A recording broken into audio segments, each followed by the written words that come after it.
Protestat në Venezuelë kanë hyrë në një fazë më ofensive nga ana e demonstruesve. Gjykata e lartë është sulmuar me granata të lëshuara nga një helikopter, episod ky që e shtyu presidentin Nicolas Maduro të flasë për sulm terrorist.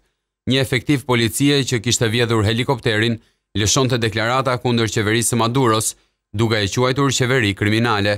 Sipas zyrtarëve vendas, mbi gjykat janë hedhur 4 granata, e ka pasur edhe 15 të shtëna në drejtim të Ministrisë së Brendshme.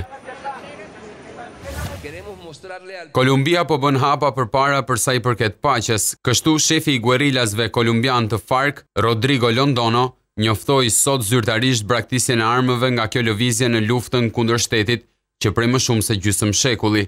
Gjatë fjalës së mbajtur ai u shpreh se nuk mund ta tradhtojmë më Kolumbin, pasi ka ardhur koha të bëjmë paqe. Presidenti Juan Manuel Santos përshëndeti si lajmin më të mirë për Kolumbin këto 50 vitet e fundit. Shteti Islamik çudit për herë më shumë me bëmat e saj. ISIS ka filluar të shpërndajë pasaporta për në parajs tek militantët e vet. Përmbajtja e këtij dokumenti është zbuluar nga forcat opozitare siriane gjatë betejave të ashpra që ka zhvilluar kundra ISIS në çlirimin e qytetit Raqqa. Duket se kjo taktik motivon militantët që të kryejnë sulme terroriste, duke përdorur rripa të mbushur me eksploziv apo vetura me bombë.